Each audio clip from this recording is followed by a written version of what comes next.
Mathieu a 30 ans et souffre d'insuffisance cardiaque. Tous les jours, il doit prendre plusieurs médicaments à des moments précis pour gérer son état et réduire les risques de complications. Pourtant, comme beaucoup de patients, il lui arrive d'oublier de prendre son traitement ou de se tromper dans la quantité des pilules à prendre. Ces erreurs lui causent, dans le meilleur des cas, des essoufflements et dans le pire, une hémorragie. À force, sa condition cardiaque se détériore et ces erreurs l'amènent malheureusement à des hospitalisations répétées. Pour éviter cela, son médecin lui a conseillé un suivi rapproché, avec des rendez-vous fréquents à la clinique. Mais ce suivi limite fortement son autonomie.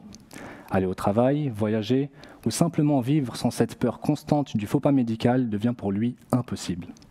Il a essayé des piluliers électroniques ou des rappels sur son téléphone, mais il n'empêche ni les erreurs ni les oublis. Il a donc compris qu'il devait choisir entre un suivi sûr mais contraignant et une vie autonome risquée d'un point de vue médical. C'est ici qu'intervient Medicase, un boîtier intelligent qui délivre les médicaments avec précision selon la posologie prescrite par le médecin. Cette solution est conçue pour simplifier et sécuriser la gestion des traitements sensibles comme celui de Mathieu. Mais concrètement, comment ça marche? Lorsque c'est l'heure de prendre son médicament, Mathieu est alerté par le boîtier qui se met à vibrer, à faire du bruit. Et lorsqu'il appuie sur le bouton, le nombre exact de pilules est distribué. Grâce à notre logiciel de suivi, les professionnels de santé peuvent surveiller l'évolution du traitement en temps réel et ajuster la posologie à distance si nécessaire. Grâce à ce petit boîtier, Mathieu peut prendre son traitement en toute sérénité, qu'il soit chez lui, au travail ou en déplacement. D'autres maladies comme l'hypertension, le diabète ou encore le VIH pourraient grandement bénéficier de cette solution. Car aujourd'hui, 400 millions de patients ayant des maladies chroniques nécessitent un suivi rapproché.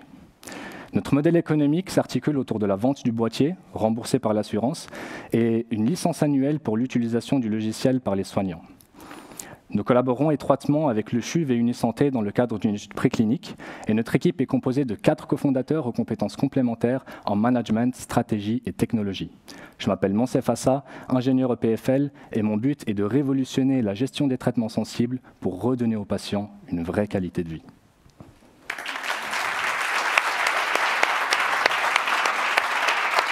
Bravo, parfaite gestion du temps. Merci Monsef, beau projet. Je vous laisse poser vos questions. Et pendant que vous les posez, on va prendre 2 questions, en commençant par toi, Caroline. Merci, bravo pour ce pitch et pour la démarche. Je me posais une question. Donc là, vous êtes en train de développer le produit plutôt sur le côté Vaud. Je ne sais pas exactement comment ça se passe de ce côté-là, mais sur Genève, on a par exemple l'initiative CARA, qui rassemble vraiment justement les médecins, les soignants, etc. Comment vous inscrivez dans une telle démarche comme CARA? Est-ce que vous êtes familier avec ce genre de réseau en fait, qui veut rassembler justement les patients, les soignants Alors sincèrement, je ne connais pas du tout CARA. Étant donné qu'on développe ça sur Vaud, on a construit en fait, on s'est intégré en fait au réseau, on va dire lausannois, vaudois. Donc on est en lien avec le CHUV, Unisanté, le H4 aussi, donc la clinique de la Source. Et puis on a essayé d'organiser nos propres workshops en invitant en fait tous ces acteurs-là autour de la table avec des patients. Je vais faire des recherches sur CARA en tout cas. Merci beaucoup, Carole. Oui, merci pour votre pitch. Vous avez mentionné comme élément différenciant donc, de votre solution par rapport aux piluliers électroniques existants, 2 points, la posologie et la notion d'oubli. En l'occurrence, le fait que ça vibre, que ça fasse du bruit, comment contrôlez-vous en fait à travers votre solution cet oubli possible? Oui. Alors, en fait, ce qu'on essaye d'avancer avec notre produit, c'est la notion de l'observance. On ne pourra jamais assurer que le patient, à coup sûr, il n'est pas oublié, et même avec des rappels, etc. En fait, ça pousse juste pour les médicaments qui ont une marge thérapeutique étroite ou où c'est vraiment sensible, ça pousse à l'action plus rapidement. Je ne vais pas plomber l'ambiance, mais il y a quelques années, il y a un patient qui a perdu la vie parce qu'on pensait que justement il prenait son traitement correctement. Et si on avait su, à l'aide d'un dispositif comme celui-ci, qu'il avait des oublis répétés et qu'il n'avait pas pris, on aurait pu agir plus vite. Merci beaucoup. Énormément de questions, alors des réponses rapides. Le boîtier fait quelle taille? Est-ce que ça tient dans une pochette? Le boîtier fait la taille d'un téléphone, donc ça tient dans la poche, oui. Parfait. Comment le boîtier est rempli et par qui?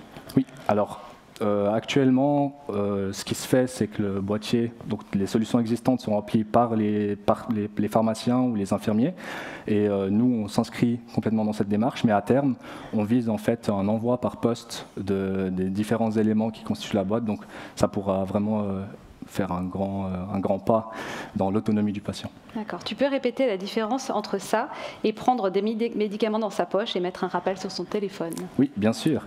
Alors là, on parle des traitements qui sont dits sensibles, donc la variation posologique peut amener à des complications très vite. Donc c'est pour contrôler et sécuriser le traitement que ce genre de dispositif est utilisé. Merci. Est-ce que le remboursement par l'assurance maladie a déjà été validé? Alors, le remboursement de la partie la plus coûteuse, donc le suivi, est déjà remboursé. Donc, nous, on s'inscrit dans cette démarche-là. Le coût du boîtier est un coût unique à la charge du patient avec une petite partie qui est remboursée. Et donc, dans l'étude de marché qu'on a faite, les patients sont prêts à payer le coût du boîtier. D'accord. Et qu'est-ce qui se passe en cas de malfonction? De malfonction du boîtier. Alors c'est tout l'enjeu de notre projet, toute la sécurité qu'il y a autour du boîtier. Nous, on sera là comme aide à la vie quotidienne. Jamais il y aura une variation de posologie que nous, on aura décidé, etc. Donc on essaye de garder un cadre assez restreint dans la responsabilité. Merci beaucoup. Merci beaucoup. Merci.